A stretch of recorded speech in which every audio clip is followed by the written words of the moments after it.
రేగిస్తాన్ కార్యక్రమానికి స్వాగతం. ఈ రోజు మనం విజయనగరంలోని మహారాజా ఇంజనీరింగ్ కాలేజ్లో ఈ కార్యక్రమాన్ని నిర్వహిస్తున్నాం. ఇంటెలిజెన్స్ ప్లస్ క్యారెక్టర్ ని అందించేదే నిజమైన ఎడ్యుకేషన్. ప్రస్తుత విద్యా వ్యవస్థ మనకి అటువంటి విలువల్ని నేర్పిస్తుందా?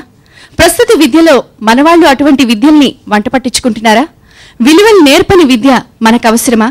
ఎస్, ఇలాంటి అంశాలనే ఈ రోజు మనం స్టూడెంట్స్ ముందుంచాం. ఈ అంశానికి సంబంధించి మీరు ఎటువంటి ఒపీనియన్ ఉన్నా, వ్యూస్ ఉన్నా మాతో డైరెక్ట్ గా షేర్ చేసుకోవచ్చు. ఇవాల్టి కార్యక్రమానికి ముఖ్య అతిథిగా విచ్చేశారు chairman of Maharaja engineering college Anand Gajapathiraju garu. We welcome you sir. And ఇవాల్టి కార్యక్రమాన్ని ప్రారంభించవలసిందిగా ఏబీఎన్ ఆంధ్రజ్యోతి ఎండి వేమూరి రాధాకృష్ణ గారిని కోరుతున్నాం. Over to you sir. So value based అనేది కదా మనం బేసిక్గా మాట్లాడుకుంటుంది. ఇప్పుడున్న సిస్టంలో ఏంటంటే పొలిటికల్ సిస్టమ్ వల్ల కానీ ఇతరత్ర కానీ గ్లోబలైజేషన్ కానీ మొత్తంగా మనం ఏంటంటే సెల్ఫ్ సెంటర్డ్గా నేను అనే దానికి వచ్చాం. మేము అని మీరు ఎవరు కూడా చాలా తక్కువ మాట్లాడుతున్నాం. ఇప్పుడు మనం నేను నాకేంటి ఇది దీనివల్ల ఏమవుతుందంటే ఓవర్ ద పీరియడ్ మనం ఏ వాల్యూ మనకు అసలు బేసిక్గా మన సంస్కృతి సంప్రదాయాల్లో ఉన్న విలువలని పూర్తిగా మర్చిపోవటం ఒకటి, రెండు మీకు చెప్పకపోవటం ఒకటి. ఇది మంచి ఇది చెడు అనేది కూడా చెప్పకపోవడం అనేది కూడా ఒక ప్రధాన లోపంగా ఉంది. అది విద్యా విధానంలో కావచ్చు, ఏదైనా కావచ్చు. ఇప్పుడు మీకు ఈ కాలేజీ చైర్మన్ ఈయన తెలుసా మీకు అసలు? వాళ్ళ గురించి తెలుసా?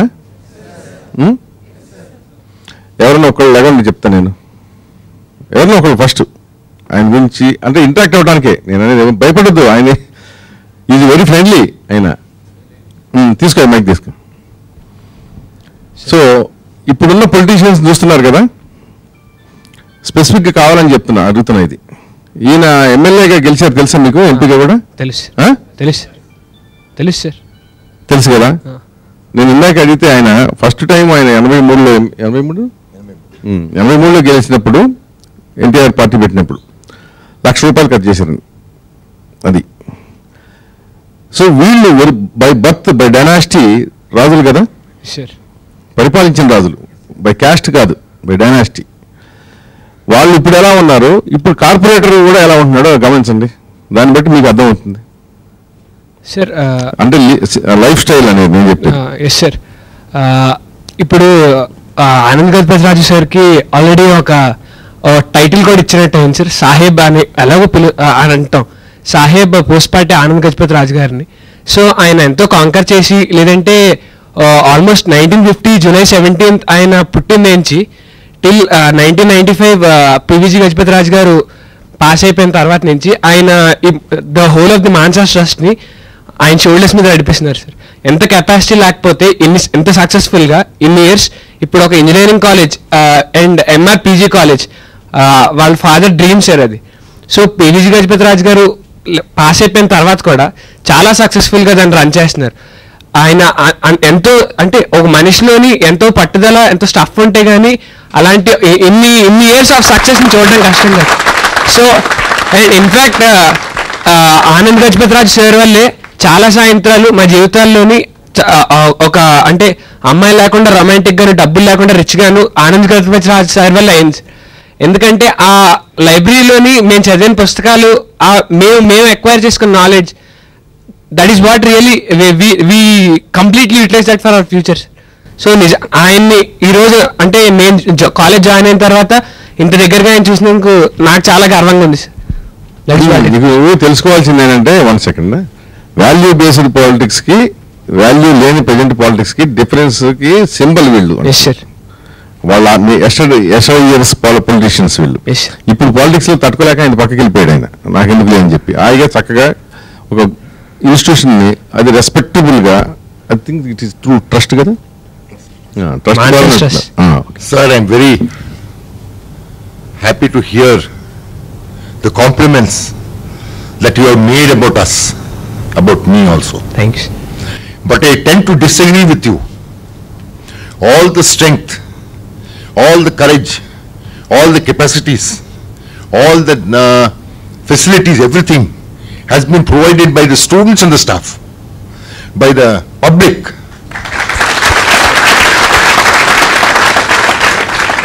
By everybody. I can't take credit for myself. Whatever I'm doing, whatever I've done, I have lot of pitfalls, I have lot of problems, but you have provided the solution. So the credit goes to you and to not to anybody else. Thank you. Thank you. ఇప్పుడు ఏం difference ఏంటి, ఏమర్థమైంది ఇప్పుడు ఆయన మాట అన్నాక? Sir అంటే credit అంతా ఆయనదే కాదు, ఆయనతో పాటు అలా చెప్పడానికి ఒక హంబుల్నెస్ కావాలి. సార్ మనకి నేర్పేది ఏంటంటే the more you grow you have to be more humble అని. ఎదిగే కొద్దీ ఒదిగి ఉండాలంటారు. అర్థమైందా? సరే, వీళ్ళు ఎదిగారా కరిగారా అనేది తర్వాత విషయం, ఎందుకంటే రాజ్యం పోయింది, రాజులు. కానీ ఇప్పుడు వాళ్ళ దగ్గర మామూలుగా ఉండే వాళ్ళు కూడా ఇప్పుడు అంతకంటే ఎక్కువ ఆర్థికంగా ఉండొచ్చు. That is the different. But character వైజ్గా ఇప్పటికీ అదే స్థాయిలో ఉంటాం. అనేది అది సొసైటీ కనుక ఆ ఎక్నాలజ్మెంట్, ఆ గుర్తింపు ఇచ్చినప్పుడు ఒక నీతిబద్ధమైన వ్యక్తికి కానీ ఒక మంచి క్వాలిటీస్ ఉన్న వ్యక్తిని సొసైటీ కనుక రెస్పెక్ట్ చేస్తే అలాంటి వాళ్ళు ఎక్కువ వస్తారు. దాని బదులు ఏంటంటే మనం అవినీతి పరుల్ని, విచ్చలవిడితనంగా ప్రవర్తించే వాళ్ళని కనుక మనం ఆరాధించామనుకోండి, వీళ్ళు తెర వెనక్కి వెళ్ళిపోయి వాళ్ళు తెర ముందుకు వస్తారు. ఇప్పుడు మన భారతదేశం ప్రపంచంలో మొట్టమొదటిసారి యూనివర్సిటీ అనే కాన్సెప్ట్ ని మొత్తం ప్రపంచానికి ఇంట్రడ్యూస్ చేసింది. నిజంగా ఒక 3000 సంవత్సరాల క్రితం తక్షశిల, నాలంద యూనివర్సిటీస్, విశ్వవిద్యాలయాలు అనే వాటిని స్థాపించి 800 సంవత్సరాలు పూర్తిగా వాటిని మొత్తం ప్రపంచం నుంచి స్టూడెంట్స్ వచ్చి అక్కడ చదువుకునేవాళ్ళు. అయితే ఇప్పుడు మనం మన ప్రజెంట్ పరిస్థితిని చూస్తే కానీ మొత్తం మన ఎడ్యుకేషన్ సిస్టమ్ కూడా పూర్తిగా నశించిపోయింది. అందులో ఏ విధంగా కూడా వాల్యూస్ కూడా ఇంపార్ట్ అవ్వట్లేదు, అలాగే విద్యా బోధన కూడా అంత అప్ టు ద మార్క్ లేదు. అయితే మనం ఈ ప్రెసెంట్ సిచ్యువేషన్ లో యుఎస్ఏ మరియు లండన్ ఎడ్యుకేషన్ సిస్టమ్స్ వైపు చూస్తున్నాం. అవునండి. అయితే నా ప్రశ్న ఏంటంటే సార్, ఇలా మనం మన ప్రెస్టీజ్, మన గ్రేట్ హెరిటేజ్ ని కోల్పోవడానికి కారణం ఏంటి? అండ్ మనం అటువైపు యుఎస్ఏ వైపు అలాగే యూకే వైపు ఎందుకు చూస్తున్నాం? మనం మన హిస్టరీని తిరిగి తెచ్చుకోలేమా, తిరిగి దక్కించుకోలేమా? ఎప్పుడు అది సాధ్యం అవుతుంది, ఎలా సాధ్యం అవుతుంది sir? Yes, sir. To answer that question, I'd like to mention Takshila and Nalanda and all these universities are 3000 years old, and we had one of the best educational systems in those days. Not only that, there were a number of Buddhist scholars and Chinese scholars who came to Nalanda and Takshila and studied India studies. They took India as a role model in those days. Whether it was Chinese or others, they took India as a role model. Today, we are taking the United States and London as a role model. So, we have exchanged positions with them. Earlier they were looking to us. Now we are looking to them. But the day will come when we'll also be one of the leading nations as far as education is concerned. It will take time. It may take another 15-20 years. But that lies in your hands. You can make it possible. Our generation is now over. Our generation has not performed. But that performance is left to you. If you do it, it will happen. అది బేసిక్గా అది first generation, మధ్యలో middle generation చూడు, independence తర్వాత వాళ్ళు చెడగొట్టారు. ఇప్పుడు మీరు rebuild చేసుకోండి అని చెప్పింది నెంబర్ 1. నెంబర్ 2, వాళ్ళ ఎడ్యుకేషన్కి మన ఎడ్యుకేషన్కి బేసిక్గా ఇప్పుడు ఏంటంటే వాళ్ళు రీజనింగ్, ఎనాలిసిస్ ఇవన్నీ వాళ్ళ ఎడ్యుకేషన్లో పెడుతున్నారు. క్వశ్చనింగ్ ఇవన్నీ ఉంటాయి. మన దగ్గర ఏంటంటే ఓన్లీ బయాట్ సిస్టమ్ పెట్టాం. ఓన్లీ బయాట్, ఓన్లీ ఆన్సర్ చెప్తాం కానీ ఆన్సర్కి వివరంగా చెప్పలేని పరిస్థితి మన కంట్రీలో, మన ఎడ్యుకేషన్ సిస్టంలో. సుఖరామ గారు ఒకసారి ఒక దగ్గర నేను ఆయన ఉన్నాం, ఆయన అడిగాడు ఒకటి, పావుకి గుండె ఎక్కడ ఉంటుంది చెప్పండి, పావుకి గుండె ఎక్కడ ఉంటుంది? ఆయన ఇదే అడిగాడు. మామూలుగా అందరూ ఇక్కడ ఉంటుంది అన్నట్టు గిట్టగిట్టగా అన్నారు. ఆయన అన్నట్టు మధ్యలో ఉంటుంది అన్నాడు. మధ్యలో ఉంటుందని మీకు చెప్పారనుకోండి, ఇక అది గుర్తుపెట్టుకుంటారు, మధ్యలోనే ఉంటుంది, పాముకి మధ్యలో ఉంటుందని నెక్స్ట్ ఆన్సర్ చేసేస్తారు. కానీ ఆ మధ్యలో ఎందుకు ఉంటుంది అనేదానికి కారణం చెప్పరు మీరు. అది ఆయన డిఫరెన్స్ చెప్పడానికి ఏంటంటే విద్యా విధానంలో విశ్లేషణాత్మక రీజనింగ్, అసలు ఈ ఆన్సర్ ఎందుకు వచ్చింది అనేది ఉండాలి ఫస్ట్. దీనికి ఆన్సర్ రావటం కాదు ముఖ్యం, ఆన్సర్ ఎందుకు వచ్చింది. 2 వాళ్ళు ఏం చేస్తారంటే first you create a problem అంటారు. ఒక ప్రాబ్లం క్రియేట్ చేయమంటున్నారు, చేసి దాని నుంచి సొల్యూషన్కి వెళ్ళమంటారు. మనం ఏంటంటే సొల్యూషన్ చూసుకుంటున్నాం మనం ఫస్ట్. అది ఎందుకంటే ఆయన చెప్పింది అది హారిజాంటల్గా ఉంటుంది కదా, బ్లడ్ సర్క్యులేషన్ ఈక్వల్గా వెళ్ళడం కోసం సెంటర్లో ఉంటుందంటది, ఇటు సగం అటు సగం.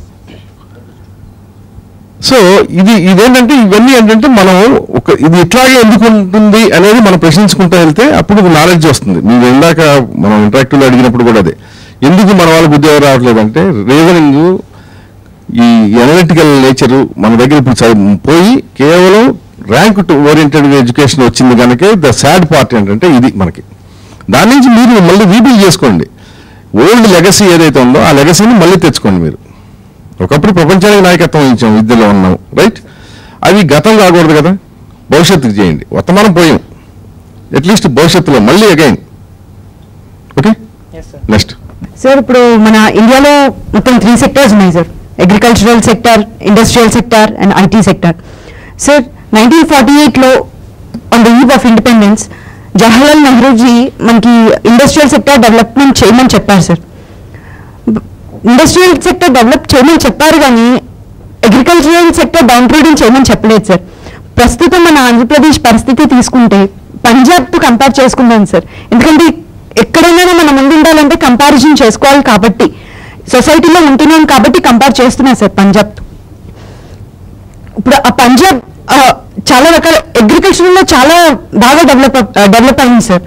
అన్ఎంప్లాయ్మెంట్ అనేది పంజాబ్లో మన ఆంధ్రప్రదేశ్ కన్నా చాలా తక్కువ సార్. ఇప్పుడు మన ఆంధ్రప్రదేశ్ అగ్రికల్చర్లో చాలా ఇప్పుడు వడ్డీ రేట్లో అగ్రికల్చర్ డెవలప్ చేయడానికి, వ్యవసాయాన్ని డెవలప్ చేయడానికి, వృద్ధి చేయడానికి వాళ్ళు వడ్డీ రేట్లు తగ్గిస్తామంటున్నారు, గిట్టుబాటు ధరకి సీడ్స్ విత్తనాలు ఇస్తామంటున్నారు సార్. అది వాళ్ళ సామాన్య ప్రజానికానికి చేరట్లేదు సార్. అది ఇప్పుడు ఎలా అయిపోయిందంటే మన కంటెస్ట్లోని ఇప్పుడు లిక్కర్ సార్ ప్రజెంట్గా కూడా రేట్స్ పెరిగే, లిక్కర్ రేట్స్, నిత్యావసర ధరలు రేట్స్ అన్నీ పెరిగిపోయాయి సార్. ఇప్పుడు అన్నీ పెరుగుతున్నాయి కానీ రైతుకి గిట్టుబాటు ధర రావట్లేదు అని రైతులు బాధపడుతున్నారు సార్. ఇప్పుడు మన సిస్టమ్ చాలా డెవలప్ చేస్తుంది సార్, చాలా ఇంప్లిమెంట్ చేస్తుంది కూడా. కాకపోతే అది సామాన్య ప్రజానికానికి కనెక్ట్ అవ్వట్లేదు సార్, చేరట్లేదు. ఇప్పుడు చేరాలంటే యూత్గా, లేదంటే మీ సజెషన్స్, మీ అడ్వైజెస్, మేము ఇలా ఉండాలి, మేము ఇలా ఎడ్యుకేట్ చేయాలి. మన ఆంధ్రప్రదేశ్లో అగ్రికల్చరు కొన్ని ప్రాబ్లమ్స్ ఫేస్ చేస్తున్నారు. Basically minimum support price, facilities to farmers, తర్వాత ఏంటంటే timings of electricity to supply to pumps and all these things, and number of other factors relating to agriculture. Ipu agriculture should be our first and foremost attention, because at least 20% of our population, I mean not 20% of our GDP comes from agriculture. Yes. But 60%, 70% of our population depends on agriculture.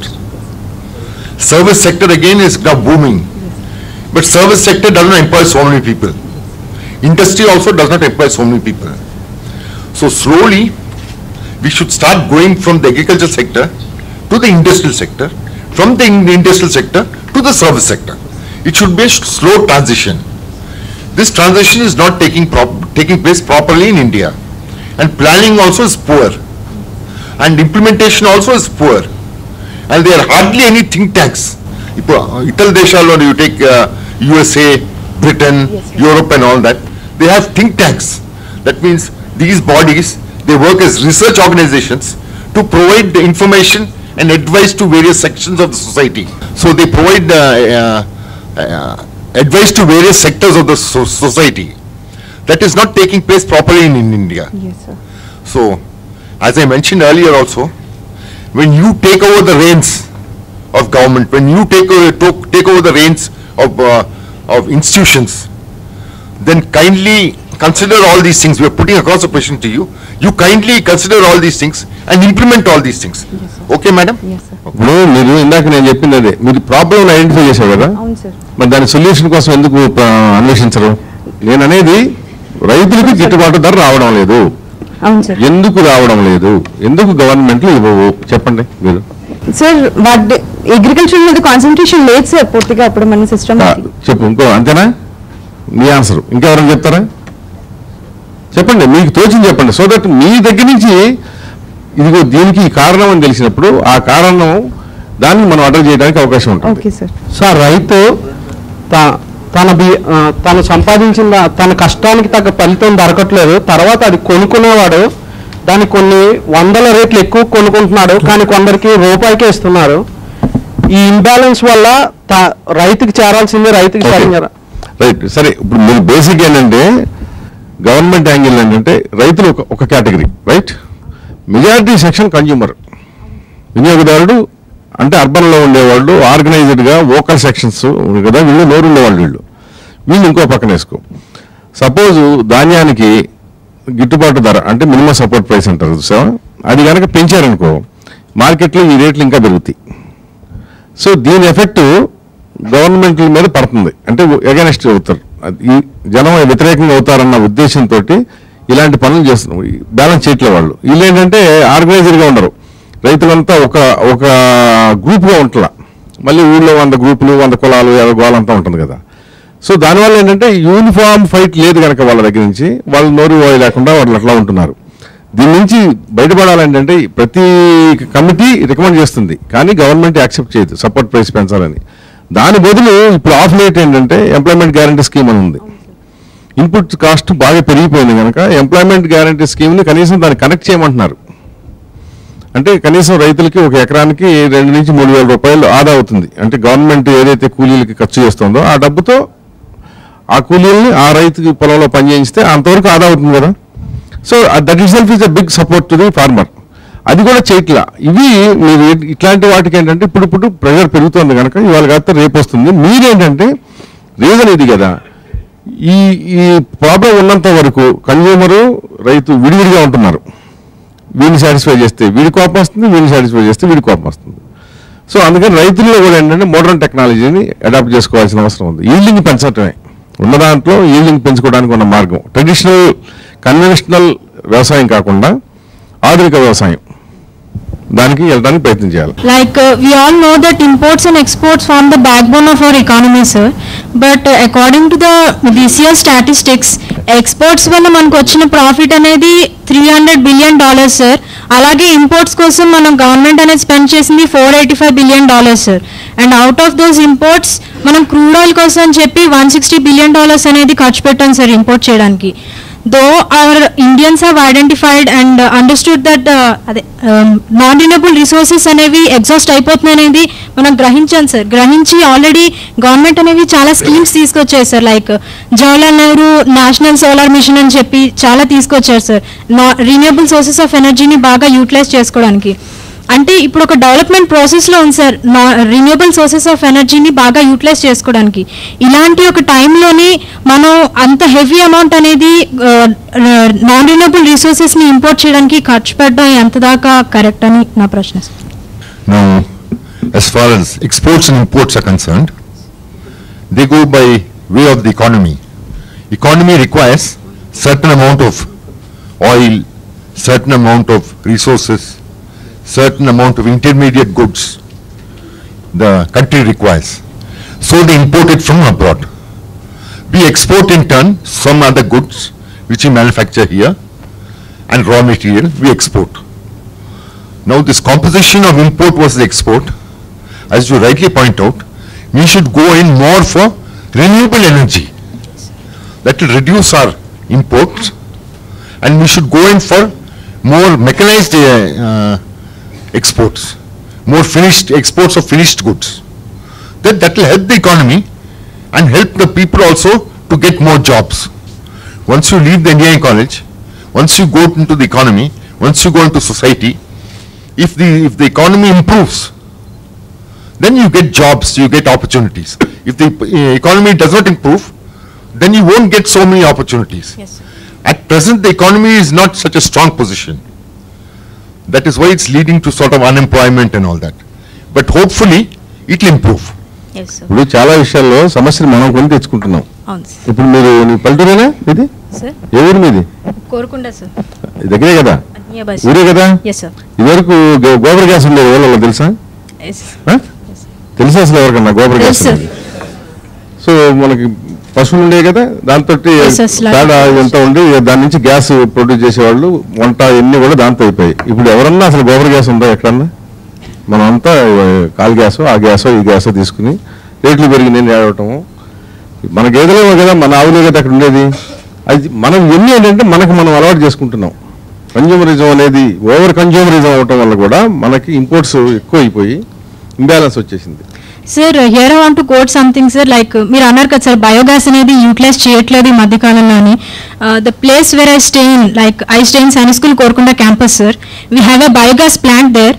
ఆ biogas plant నుంచి electricity use చేసి మా స్కూల్లోని మెస్లోని ఎలక్ట్రిసిటీకి use చేస్తున్నారు sir. That's a very good sign. And again our school is been donated by our PVG Raju sir. That's a very good sign, and I'm happy to be again a part of this institution again. అది నేను అనేది అందరూ ఇదివరకు చేసేవాళ్ళు, ఇప్పుడు gain up కదా, ఇప్పుడు మళ్ళీ మనం we have to go back. Yes sir. And instead of using such huge amount of money for importing the non-renewable energy which will exhaust in coming years, ఆ మనీని మన ఇండియాలోనే ఉంది ఆల్రెడీ స్టార్ట్ చేసే డెవలప్మెంట్ ప్రాసెస్ అనేది. నేను చెప్పాను వినాలమ్మా మీరు. మనకి ఒక థింక్ ట్యాంక్ ఉన్న వాళ్ళు లేరు ఫస్ట్ ఇండియాకి, విజన్ ఉన్నవాడు అంతకంటే లేడు. We are suffering from want of leadership. మన దేశానికి ఒక సరైన అంటే మన భాషలో చెప్పాలంటే ఒక మొగాడు లేడు, సరిగ్గా నడిపించగలిగే మొగాడు ఒకరిని చూపించిన దేశంలో. ఇంత 120 కోట్ల మంది జనాభా అని చెప్తున్నాం కదా, జనాన్ని ఇన్స్పైర్ చేసే నాయకత్వం ఏది మనకి? జవహర్లాల్ నెహ్రూ గురించి మీరు మాట్లాడారు, నిజంగా సంతోషం, ఎందుకంటే కనీసం గుర్తుపెట్టుకున్నారు. అతను ఒక విజన్తో చేశాడు. అతను ఒక పక్కన ఇండస్ట్రియల్ సెక్టర్ని డెవలప్ చేశాడు, రెండో పక్కన అగ్రికల్చర్ సెక్టర్ని కూడా ప్యారలల్గా డెవలప్ చేశారు. ప్రాజెక్టులు కూడా మల్టీపర్పస్ ప్రాజెక్టులను కట్టారు వాళ్ళు. బౌలార్థ సాధక ప్రాజెక్టులు అనే వాళ్ళు చూడు, నాగార్జున సాగర్, బక్రానంగల్ డ్యామ్ అని అన్ని అప్పట్లో పెద్ద పెద్ద ప్రాజెక్టులు. అంటే పవర్ ఉండేది, అగ్రికల్చర్కి ఉండేది, వాటర్కి ఉండేది, మూడు ఇట్లా మల్టీపర్పస్. ఇప్పుడు ఏంటంటే పొలిటికల్ అవసరాల కోసం ప్రాజెక్టులు కడుతున్నారు. ఈ ఏరియాలో అక్కడ వాటర్ ఉన్నా లేకపోయినా ఒక ప్రాజెక్ట్ కట్టేస్తే ఓట్లు వస్తాయి అనుకుంటే ఒక ప్రాజెక్ట్ కట్టేస్తున్నారు. ఫర్ ఎగ్జాంపుల్ మీకు ఐడియా కోసం ప్రాణహిత చేయాలని ప్రాజెక్టు తెలంగాణ ప్రాంత వాసుల్ని సంతృప్తిపరచడానికి ఒక ప్రాజెక్టు డిజైన్ చేశారు. అది అల్టిమేట్గా ఎండ్ అయ్యేటప్పుడు 1,00,000 కోట్లు అవుతుందంతో ఎవరికి తెలియదు, అది తర్వాత విషయం. ఆ ప్రాజెక్టు కింద 1 ఎకరం సాగు అవ్వాలంటే అయ్యే పవర్ ఖర్చు ఎంత తెలుసా? 25,000 రూపాయలు పవర్ బిల్ అవుతుంది. ఎకరం సాగు చేస్తే ఏ రైతుకైనా 25,000 రూపాయలు ఆదాయం వస్తుందా పొలం? అవి అసలు అట్లాంటి ప్రాజెక్టులు కట్టొచ్చా? దానికి ఆల్టర్నేటివ్ ఆలోచించాలి కదా. ఇవి ఇలా చేస్తుంటారు. పూణేలో ఒక ప్రాజెక్టు డిజైన్ చేసి 2,000 కోట్ల రూపాయలు ఖర్చు పెట్టి ఒక ప్రైవేట్ ప్రాజెక్టు వాడికి, హౌసింగ్ ప్రాజెక్టు వాడికి వాటర్ ఇవ్వాలని చెప్పి ప్రాజెక్ట్ డ్రైఅప్ చేసేసి ఆ వాటర్ అంతా డైవర్ట్ చేశారు. ఇవన్నీ కూడా ఎవరు అడగపోయేటప్పటికి ఏంటంటే వాళ్ళు they design for themselves, either ఓట్ల కోసమో లేదా డబ్బుల కోసమో ఈ ప్రాజెక్టులు డిజైన్ చేసే పరిస్థితులు వచ్చినాయి కనుక వాటి నుంచి మీరు కొంచెం గెట్ అవేర్నెస్, అవి క్వశ్చన్ చేయటం నేర్చుకోండి.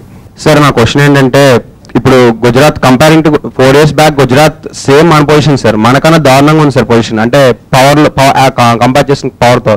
కానీ ఇప్పుడు ఆ గుజరాత్ స్టేట్ ఒక తన మొత్తం స్టేట్కి ఉపయోగించుకోగా మిగిలిన పవర్ని 2 states అమ్మే రేంజ్లో ఉంది సార్ ఇప్పుడు. నెక్స్ట్ మళ్ళీ నాట్ ఓన్లీ దట్ సార్, ఎంటర్ప్రినర్షిప్లో కూడా గుజరాత్ ఇప్పుడు ఏదైనా ఒక ఐడియాతో బయటకు వస్తే వాళ్ళు దాన్ని చాలా ఎంకరేజ్ చేస్తారు సార్. అంటే చాలా తక్కువ అమౌంట్, చాలా ఎంకరేజ్ చేసి ఏ స్టిమ్యులెంట్స్ రూల్స్ లేకుండా ఎంకరేజ్ చేస్తారు. అది మన ఆంధ్రప్రదేశ్లో ఎందుకు అవ్వట్లేదు sir? In Gujarat, over the last 5-6 years, there has been lot of development, industry development of the service sector, and also agriculture also has become more organized. Whereas Andhra Pradesh was far ahead of Gujarat earlier, but over the last few years we have been lagging behind, and that is a very regretful thing. Basically, planning and implementation has taken place at a very high level in Gujarat, whereas in Andhra Pradesh we have gone on the wayside. We have not planned properly, we have not implemented properly. So unless this takes place, matters can't change. ఇప్పుడు అక్కడ ఏంటంటే commitment ఉంది అక్కడ. Okay, ఇక్కడ మీకు example వైజాగ్లో IT sector కోసం సెజులు అవన్నీ చాలా ఇచ్చేశారు కదా, ల్యాండ్స్ ఇచ్చారు, గుర్తుందా మీకు? ఒక్కటన్నా వచ్చిందా? ఎందుకని రాలేదు? నిజంగా సిన్సియర్గా డెవలప్ చేద్దామన్న వాళ్ళకి ఐడెంటిఫై చేసి వాళ్ళకి ఎంకరేజ్ చేస్తే తప్పలేదు. కానీ సో నువ్వింత నాకింత అనుకున్న పాలసీ వచ్చినప్పుడు వచ్చిన ప్రాబ్లం అది. సో గవర్నమెంట్ ల్యాండ్ వెళ్ళిపోయింది, బట్ ఇండస్ట్రీస్ రాలేదు. ఇది జరిగింది, ఇది ప్రాబ్లం. అక్కడ అట్లా ఉండదు. అది అక్కడ ఏంటంటే క్లియర్గా ఉంటుంది, ట్రాన్స్పరెంట్గా పెట్టారు. అంత మాత్రాన అక్కడ అసలు 100% కరప్షన్ లేదని కాదు. ఇప్పుడు మన ఇండియన్ సిస్టంలో ఏంటంటే ఒక పర్మిసబుల్ లిమిట్స్ అని ఒకటి వచ్చేసింది. ఇప్పుడు మనకి ఒక స్థాయి వరకు అసలు ఎవరు పెద్ద రియాక్ట్ అవ్వరు. ఓవర్ అండ్ అబౌవ్ దట్ అయితేనే ప్రాబ్లం వస్తుంది మనకి. ఓకే, అక్కడ ఏంటంటే వితౌట్ ఎనీ హ్యాజిల్ నువ్వు ఒక ఇండస్ట్రీ పెట్టాలనుకుంటే నీకు మొత్తం అన్ని క్లియర్ చేసి ఇచ్చేస్తారు, ప్రొవైడెడ్ ఇఫ్ ఎవ్రీథింగ్ కరెక్ట్. మన దగ్గర ఎట్లా కాదు, నువ్వు ఇండస్ట్రీ పెట్టాలనుకున్నప్పుడు నువ్వు ఎంత పెట్టాలనుకుంటున్నా, 1,000 కోట్లు, మరి నాకెంత ఇస్తావు మొదలైంది.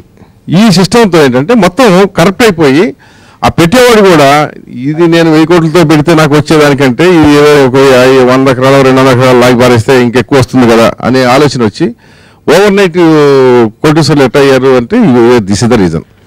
Regarding corruption, I'd like to mention at lower levels corruption is very good because it oils the wheels. The wheels can't run without oiling. But beyond a level, the wheels sink into the oil and so the whole system is dropped.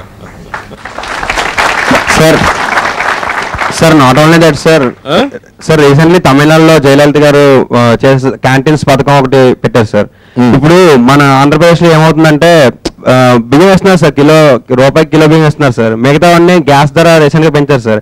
అవన్నీ ఆకాశంలో ఉంటే మరి బియ్యం తిని బతలేదు sir జనాలు. ఇప్పుడు అక్కడ చూసుకుంటే 5 రూపీస్ కి భోజనం వస్తుంది సార్.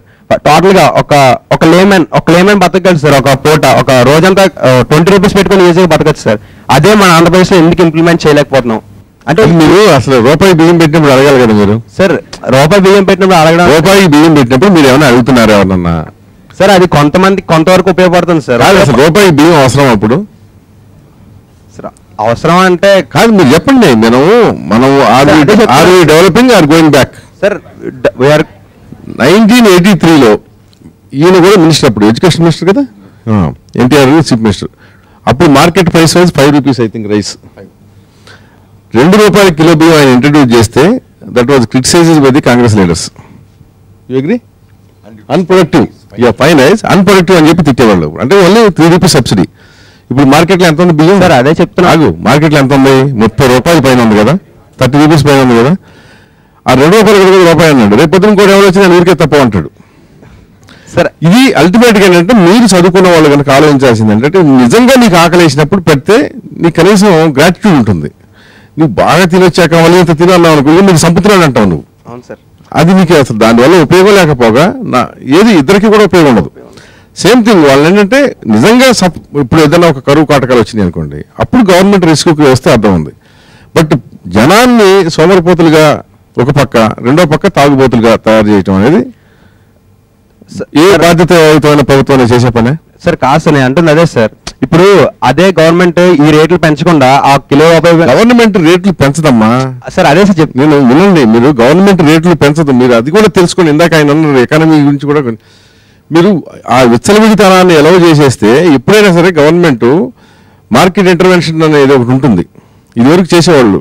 ఈవెన్ ఐ థింక్ నాకు తెలిసి 8 years బ్యాక్ చంద్రబాబు ఉన్నప్పుడు కూడా ఒకసారి ఈ చింతపండు మిర్చి ఏదో ఇష్యూ వచ్చినప్పుడు మార్కెట్ ఇంటర్వెన్షన్ ఫండ్ అని క్రియేట్ చేసి వాళ్ళే ఉల్లిపాయలు కూడా వాళ్ళే కొని ఒక యావరేజ్ రేటుకి అమ్మే ఏర్పాటు చేశారు. అది గవర్నమెంట్ ఏంటంటే అప్పటికప్పుడు చేయాల్సిన పనులు అవి.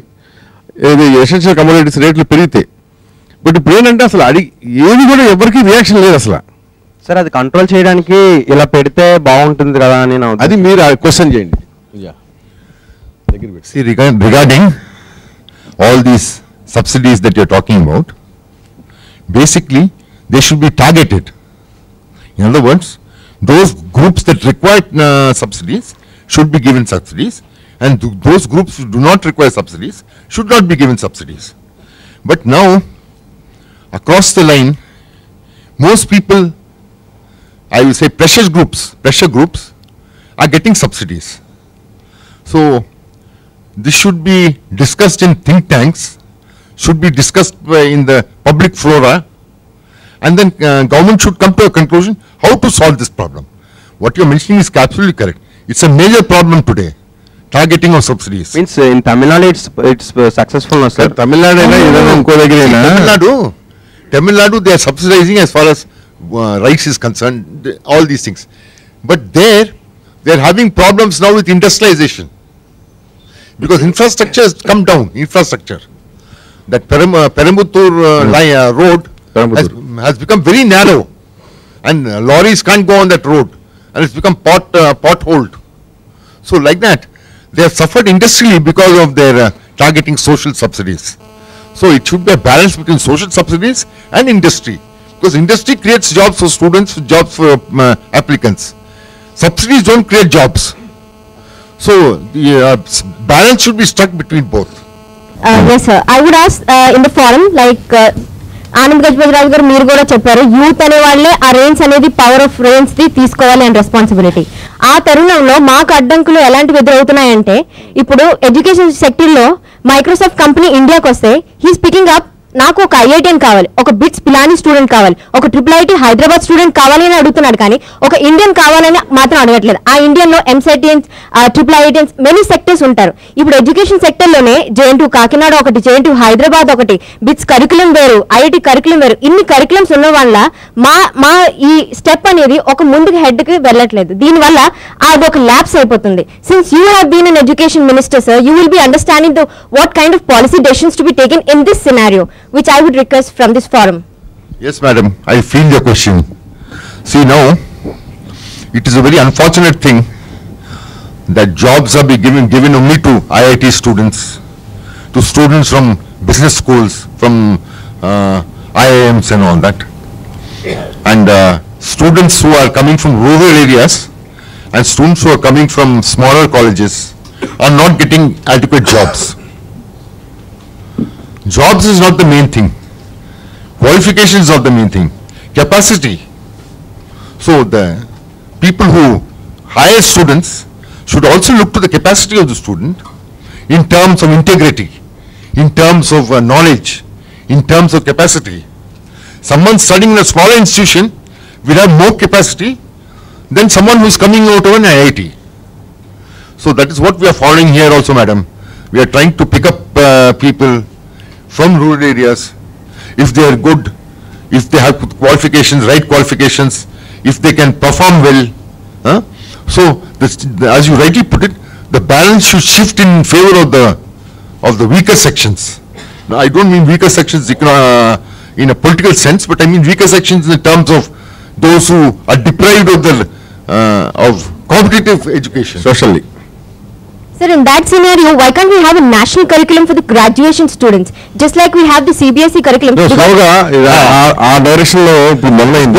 It is going in that direction, madam. That would be a proper learning for collaborative kind of thing. It's going in the same direction. One more question, like recently a leading newspaper, English newspaper, has pointed out 8th national survey conducted by NCERT from 2002 to 2009. It said that the primary school dropout rate is high, as we already know, and it says that 1/5 of the schools don't have drinking water and 3 out of 10 schools don't have proper sanitation.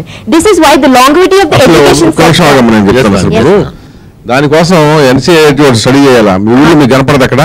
కనబడుతుంది sir, అంటే statistics నేను అడిగిందని చెప్పండి. మనకి ఇది వరకు స్కూల్లో లేకపోతే ఆ ఊళ్ళో ఉన్న ఎవరైనా కానీ ఊరు సిటిజన్స్ వాళ్ళు దే యూజ్డ్ టు క్వశ్చన్. ఇప్పుడు అసలు ఎవరైనా అడుగుతున్నారా? ఈ ఫారం ద్వారా మేము అడగాలనుకుంటున్నాం సార్. మీరు అడగటం కాదమ్మా, అసలు అక్కడ అడగాలి కదా. ఇప్పుడు మీరు మమ్మల్ని అడగటం వల్ల కాదు, మీకు ఏంటంటే it is an opportunity, that is a different thing. But మేము పర్పస్ ఏంటంటే ఎవరిని అడగాలో చెప్పడానికి ఇది పెడుతున్నాం మేము. మీరు ఈ క్వశ్చన్ని మీ దగ్గరికి వచ్చిన పొలిటీషియన్స్ని అడగండి. ఇందాక అతను అడిగినట్టు రూపాయి కిలో బియ్యం ఇచ్చే బదులు ₹2 చేయటం వల్ల 1000 కోట్లు ఎక్స్ట్రా బడ్డని నేను భరిస్తున్నాను అంటారు సీఎం. అంటే ఆయన జేబులో నుంచి అయితే కూడా అది వేరే విషయం. ఆ 1000 కోట్లు ఖర్చు పెడితే ఈ రాష్ట్రంలో ఉన్న అన్ని స్కూల్స్లోనూ శానిటేషన్ ప్రొవైడ్ చేయొచ్చు. గవర్నమెంట్ స్కూల్స్లో వాటర్ ఇవ్వచ్చు, టాయిలెట్స్ ప్రొవైడ్ చేయొచ్చు. బట్ చేయరు, ఎందుకంటే that is not a targeted voters, targeted section కాదు కనుక ఓట్లు రావు కదా. దానివల్ల ఇది బేసిక్ ఈ థింకింగ్ రాజకీయ పార్టీలకు రావడం వల్ల ఈ ప్రాబ్లం వస్తుంది. మేము చదువుకున్నప్పుడు స్కూల్స్లో టాయిలెట్స్ లేవు, ఇప్పటికీ టాయిలెట్స్ లేవు, కానీ అడిగేవాళ్ళు లేని పరిస్థితి వచ్చింది. అప్పుడు ఏంటంటే ప్రైవేట్ స్కూల్స్ లేవు. ఇంకొకటి ఏంటంటే బేసిక్ ప్రాబ్లం మీరు తెలుసుకోవాల్సింది, ఇవాళ ఉన్న government schools mostly they are confined to SC BC students only. All other caste people వాళ్ళు ప్రైవేట్ స్కూల్స్లో సర్వీస్ చేస్తున్నారు చిన్నప్పటి నుంచే. సో ఈ లోయర్ సెక్షన్స్ కనుక వీళ్ళు దే నో వాయిస్, అడగడానికి వాళ్ళకి ఎవరికి పెద్ద, ఎందుకంటే కూలి చేసుకునే వాళ్ళు పిల్లల్ని చేర్పించి టీచర్ని క్వశ్చన్ చేయలేరు కదా వాళ్ళు. ఆ పరిస్థితి వచ్చింది కనుక గవర్నమెంట్ స్కూల్స్ నువ్వు చెప్పిన ప్రైమరీ ఎడ్యుకేషన్ రూరల్ ఏరియాలో కొలాప్స్ అవుతా ఉంది. Ultimately that compels everybody to depend on private education. అప్పుడు ఏమవుతుందో ఆలోచించుకోండి. ఇప్పుడు ప్రైవేట్ హాస్పిటల్స్ వచ్చినాయి చూసారా, మనమే తిట్టాం గవర్నమెంట్ హాస్పిటల్ని, ఇప్పుడు మన దోలు తీరిపోతుంది అక్కడ. ఒక్కొక్క వెళ్ళగానే 1,00,000, 2,00,000, 3,00,000 బిల్లు అంటున్నాడు చేయి చూడంగానే కదా. సార్ నా క్వశ్చన్ ఏంటంటే, మా తాతగారు వ్యవసాయ కూలి సార్, మా నాన్నగారు దాన్ని కంటిన్యూ చేయలేదు సార్, నేను కంటిన్యూ చేయట్లేదు సార్. ఇలా ముందుకు వెళ్తున్న కొద్దీ వ్యవసాయం అంటే ఎవరో ఏదో బుక్లో చదువుకోవడం తప్పితే, ఇలా మాట్లాడుకోవడం తప్పితే ఎవరికి వ్యవసాయం అంటే ఎలా చేయాలో ఎందుకు చేయాలో తెలియట్లేదు సార్. ఇప్పుడు ఉదాహరణకి మీరున్నారు సార్, మీరు మీ వరకు మీ సన్ అయినా మీ డాటర్నైనా ఏదో హై ప్రొఫెషన్లో ఉండాలని చూసుకుంటారు తప్పితే ఏమనుకో మా అబ్బాయి ఈ స్టాండర్డ్లో ఈ పొజిషన్లో ఉన్నారు, లేదా మా అమ్మాయి ఈ స్టాండర్డ్లో ఉంది అని చూసుకుంటే తప్పితే మా అబ్బాయి వ్యవసాయ కూలీ లేదా వ్యవసాయం చేయాలి లేకపోతే ఇంకేదో ఇంకా అలా చెప్పడం తప్పితే ఎవరు ఎంకరేజ్ చేయరు కదా సార్. మరి ఫ్యూచర్ డేస్లో మనకి ఫుడ్స్ ఇవన్నీ ఎలా సార్ ఎఫోర్డ్ అవుతాయి? ఇప్పుడు నువ్వు చెప్పింది కరెక్టే, ఇప్పుడు ఉన్న పరిస్థితి అయితే అంతే. అందుకనే ఇందాక అనుకున్నది కూడా ఏంటంటే వ్యవసాయం అనేది లాభసాటిగా అవ్వాలి అనేది కదా బేసిక్గా. అది పొలిటికల్ పార్టీలు ఆ బాధ్యత తీసుకోవాలి. వ్యవసాయాన్ని రెమ్యునరేటివ్గా చేయాల్సిన బాధ్యత రాజకీయ పార్టీల మీద ఉంటుంది. ఇప్పుడు ఒక అగ్రికల్చర్లో మంచి ప్రాఫిట్స్ వస్తున్నాయి అనుకో, మీరు ఈ చిన్న చిన్న పిచ్చి పిచ్చి ఉద్యోగాలు చేసే బదులు అక్కడికి వెళ్ళిపోతారు కదా ఆటోమేటిక్గా. సార్ అది ఇప్పుడు మాకు ఆల్రెడీ ఆ ఫ్లో నుండి మేము బయటకు వస్తుంది సార్. అంటే ఫ్లో కాదు ఏంటంటే బికాస్ దీనివల్లే కదా మీరు ఎందుకు బెటర్ లైఫ్ ఉంటుందనే కదా మీరు వస్తున్నారు, అంతే కదా. ఫార్వర్డ్ గా మనకి ఒకటి ఏంటంటే బేసిక్ ప్రాబ్లము, మనం రూరల్ ఇన్ఫ్రాస్ట్రక్చర్ని పూర్తిగా ఇగ్నోర్ చేస్తాం మనం. అంటే గ్రామాల్లో ఫస్ట్ పవర్ కట్ వచ్చింది అనుకో, ముందు గ్రామాలకు వేసేయండి అంటాడు.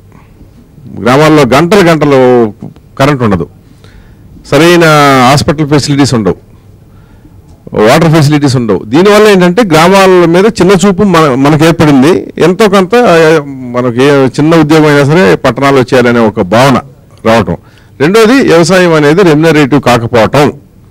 దాన్ని వన్స్ అది కనుక రెమ్యునరేటివ్ అయ్యి వ్యవసాయం చేస్తే బాగా సంపాదించే పరిస్థితి వస్తే ఇది మారుతుంది. లేకపోతే నువ్వు అన్నట్టు మన కంట్రీకి ఫుడ్ గ్రెయిన్స్ ప్రాబ్లం కూడా రావచ్చు. ఒకప్పుడు మనకి సెల్ఫ్ సఫిషియెంట్ మనం, అది ముందు ముందు ఏమవుతామో తెలియదు.